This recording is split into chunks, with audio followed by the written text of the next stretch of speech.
welcome back to the One that Celtic Fans View for the afternoon deadline day edition of the One that Celtic Fans View. Yes, it is deadline day, and we are about to see if Celtic can hold their resolve and get a couple of players out the door, players that are been deemed surplus to requirements. Yeah, there's a few players that Brendan Rodgers has deemed surplus to requirements, and it looks like that they will be showing the door. It's going to be interesting because I wonder how fit Big Nob Rocky is. I wonder how fit he is. He hasn't obviously featured this season. People are saying, well, we need to watch because Cameron Carter-Vickers wasn't in training this morning. Brendan Rodgers will be doing his interview just about now, actually. Yeah, Brendan will be getting ready for the press conference just about in the next half hour. Let me just click onto this. Celtics.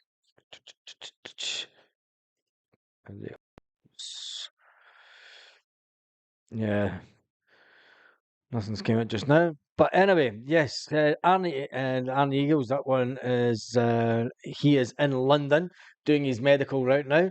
I wonder where Trusty is doing his medical. I wonder if he'll fly up to Glasgow to do his medical or if he'll head down to London and then the two of them will jump up on a flight together, a private jet up into Glasgow. Celtic do like to get the private jets out on this final day of the transfer window just to get the players up the roads in a bit of style.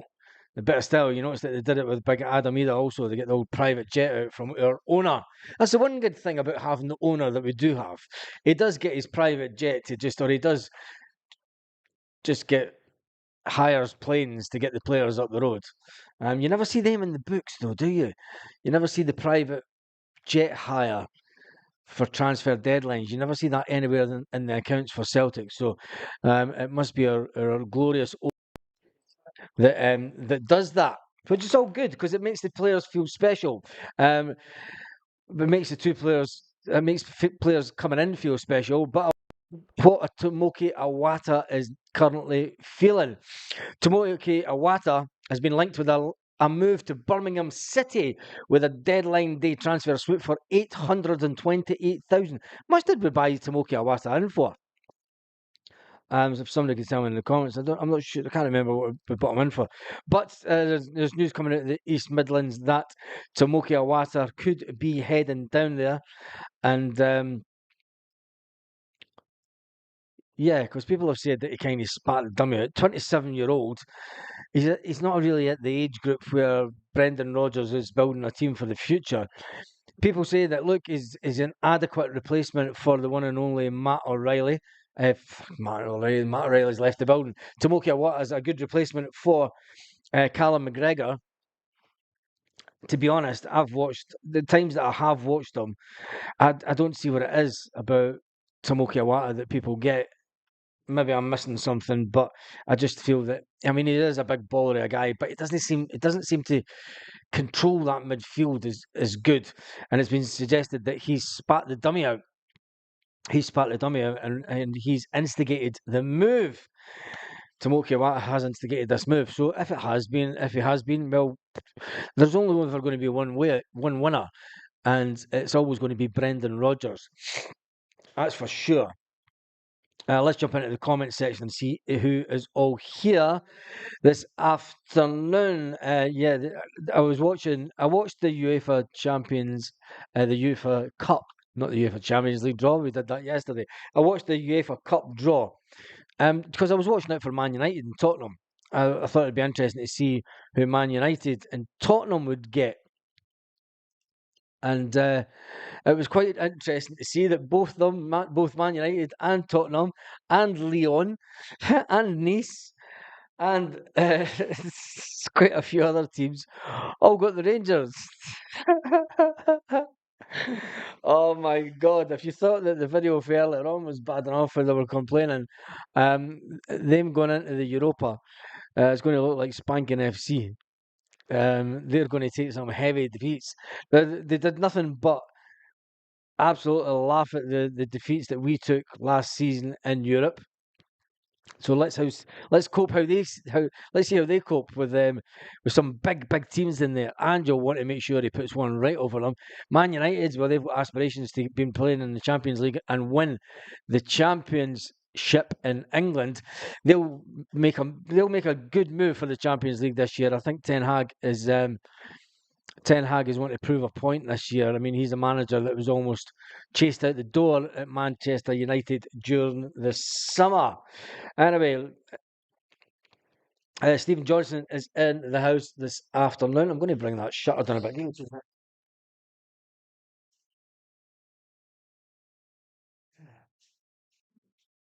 Apologies about that. It's better, a bit brighter. Lanky, from what he's heard, McGowan is expecting to join us and has been up front with Dundee about it. It'd be interesting to see if it happens. That's an interesting one. Where does he fit into the team, though, Lanky? I mean, it's getting to the stage again that we're going to have a midfield that's going to be inundated. But I mean, he's going to fill the position that Tomoki Iwata had, or in and around there. It's going to be an interesting time. I think Brendan Rodgers will have to start using the squad a bit more, and maybe he sees us doing that. It is obviously a smaller squad, but maybe he sees squad rotation as something that might happen a bit more. Yeah, I know that Cameron Carter Vickers didn't train this morning. I wouldn't look too much into that. There's been no report for Celtic that he is injured. If he was injured, Celtic wouldn't be trying to push Big Mark out the door. Gareth's in the house, Lanky's in the house, Gemma's in the house. Afternoon to you, Gemma. Joseph's in the house. Who really cares in the house? Langy says, Trusty's done his medical last night in London. Well, there you go. Trusty done his. So I wonder if the two of them are going to be flown up together, because you know that Celtic they love doing this social media stuff, and I think having the two players getting the private jet up from London today, and then the two of them arriving at Celtic Park together to put pen to paper. Well, they've already done it, but it's just to get the deal officially signed off. I think it's big club mentality on the day because Celtic have to have that big club mentality, and Celtic do have to have that big club mentality because we've got a reasonably good draw, fantastic draw for the Champions League. Let's just put the teams back up that we did get. Just like that. I mean, it was a fantastic draw that we did get for the Champions League, and if you want to try and progress in this Champions League, even just to get to the next phase, I mean, there's a lot of goodness that can come out of this Champions League, and it maybe will help Brendan Rodgers just stay a little bit longer. Has Brendan Rodgers had full control of this transfer window? That's an old squad list. Take that down. I need to update the squad list. I would say that Brendan Rodgers has been fully in charge of this window, although Brendan Rodgers would have wanted some of the players that he's missed out on in earlier, and he won't admit to it, but I think what we will say is that some players had to go because they weren't going to get game time. They wanted to go because they weren't going to get game time, and the players that have came in are of a caliber that makes the squad better. Now, over the past couple of years, the past couple of seasons, we've all looked as fans, we've all looked at the squad and thought it's a young squad um, with project signings. We're bringing in young players, and let's face fact, we've brought in a couple of younger players that are not really in the bracket of what you could call project signings. They're not in the bracket of project signings on their valuation, on their current valuation, which must have them across the road an absolute meltdown, even worse than what we've seen this morning. And I think that it can only be a good thing if this is the club finally falling into line with the fact that rather than buying 9 players in at 1.2 million each, but even then, big Gustav Lagerbielke and Rocky both came in for a valuation of 7 million between them last season, just last summer. They didn't even last 12 months at the club. The two of them, 7 million. Will Celtic be able to recoup that 7 million? That's a big question that needs asked. But I think Celtic will look at it and they'll say, look, we've came out the window in a better position financially, which we are going to do. We're going to come out the window in a better place, a lot better place financially, added by the sale of Matt O'Reilly and others. I mean, when you look at the money that we've brought in already, before we even sold Matt O'Reilly, it was in the region of around about 10 or odd million. This team's looking at Cameron Carter Vickers. Don't even worry about that. Cameron Carter Vickers is not going anywhere, Lanky. And I think that Brendan would make sure. If you were to sell Cameron Carter Vickers this late in the window, you'd be as well selling Rio Hatate as well. Let's be honest, Lanky. Teams can look at them. Teams can look at Cameron Carter Vickers, but he's not going to up sticks now. He's not going to up sticks now. He just signed that new contract last year, and he said he was more than happy at Celtic. Cameron Carter Vickers is going absolutely nowhere. Lorna, big love hearts to Stephen also. Ohm is a player, but we'll soon see what he's got. I think he's a player. And there's another question. With all the players that are coming into the midfield, where does Odom Ohm fit into the squad? And where does Odom fit into the squad? Because we're bringing in players of a valuation that they're going to expect to be playing first team football. You're not moving for the kind of money that these guys are, with the expectation to be sitting on the bench week in, week out. Does it push Odom Ohm further down the transfer window? Um, it pushes him further down the team squad. Sorry. Will he leave this transfer window? I don't think so. Lanky's saying that it looks like he'll leave in January, stint in January. It's an interesting one because Brendan Rodgers this weekend, if we get all the players in, he's got a massive decision to make. And it'll be interesting to see if we do get rid of Tomoki Iwata, because one by one, the players that Brendan Rodgers inherited from Ange Postecoglou have been deemed not good enough. Not good enough to take us to the next stage in the Champions League. And I think that's where maybe if there's not even talking about maybes, Ange's in the past. I think the good thing about it is if we can keep this momentum going with the policy of buying in players at the price that we're buying in. And I've said it before, it'll be a good transfer window if every summer if we sell one player for 25 million, but then we bring in three players at around about 8 or 9 million each. It'll be a good transfer window. We're getting ready. We've got rid of a lot of players in this transfer window, an awful lot of players. When I look at the squad, I'm going to just get this Celtic squad back up, because there has been new additions since the last look at the squads. Obviously, with one coming in, so the Alex Valle, it's good to see that wee Spanish flag wearing number 11. Number 11, you're expecting him to be in and around defence, which means that Greg Taylor, well, if Big Mark goes, well, in comes Trusty to fill his space. If Tomoki Iwata goes, or number 24, it does leave, and there's been nothing been said about Liam Shaw, actually. There's been nothing said about Liam Shaw. He's still in the squad, the first team squad, but he never seems to get around the first team. So is he another player that could leave today? As a player that we've no one's even mentioned Liam Shaw over the past couple of weeks. I mean, there's been talk about these other players leaving. Will Liam Shaw go out on loan again? Will he go out on loan? Players that are out on loan already. Obviously, Gustav has left the building on loan until June next year. Kwon has went to Hibernian on loan. Alexandro Bernabe, he is on loan until December this year. Young Johnny Kenny, he is on loan until November. Johnny Kenny is on loan till November. Maybe that's why Celtic aren't too worried about getting in the third choice striker because they're going to bring Johnny Kenny back in, and they'll know that they'll then have a third choice striker at the club. And I wonder how well he's been doing for Shamrock Rovers.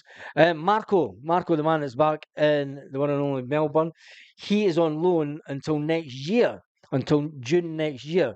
And then you've got young Toby, the goalkeeper, who has went to the Kingdom of Fife, the glorious Kingdom of Fife, and it is the Kingdom of Fife, as I keep repeating to you. It's the Kingdom of Fife because it has 7 kings of Scotland buried in Dunfermline Abbey. So that's the players that Celtic do have out on loan at the moment. We've managed to offload quite a bit of excess baggage, as you like, from that. Mikey Johnson, he could be leaving today. It's expected Mikey Johnson will also leave. So there's you've got Mikey Johnson could leave today, and Tomoki Iwata could leave today, and also big Mark Norowski, big Mark Rocky, big Rocky, the man himself. So there are still 3 players that could leave Celtic today. That would reduce the squad slightly. We've never brought in another winger, or well, we've got in midfielders, but it's going to be a difficult one. Let me just see if there's any updates on this afternoon bulletin. What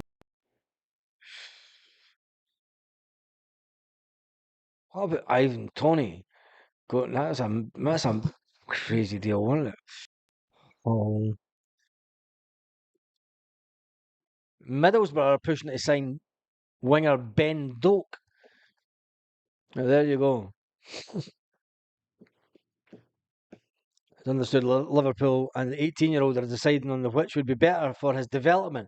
Well, we all know what would have been better for your development, Ben Doak, but you decided against that.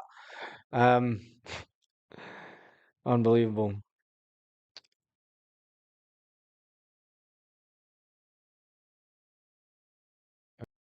Not much news there. And what about the French dude? Is there any update with him? There's been nothing about Celtic going back to Lyon to try and get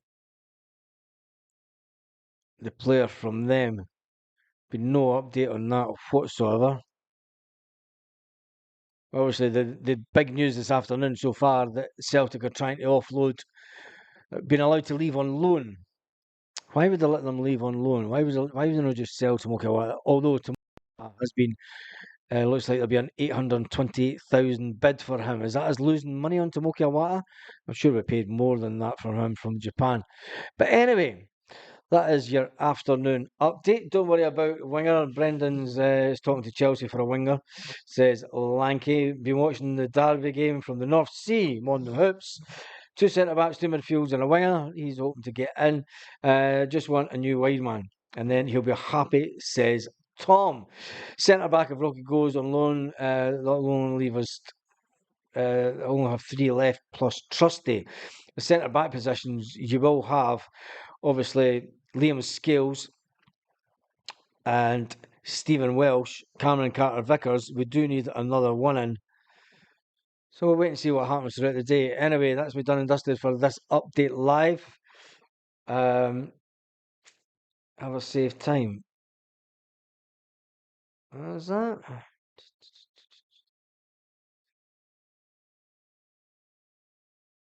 Anyway, that's me done and dusted for the afternoon update. I shall see you later on this afternoon once Celtic decides to get their finger out and announce it that they have 2 players. They're probably on the jet right now, coming up from London, private jet. We are on 18,800 at 486, 18,486 subscribers. We're trying to get to 18,500 before the end of deadline day, which is at 11 o'clock tonight, Celtic Park time, midnight here on the continent of Europe, the mainland, as we say. Anyway, on that note, have a fantastic day, Celtic fans all around the world.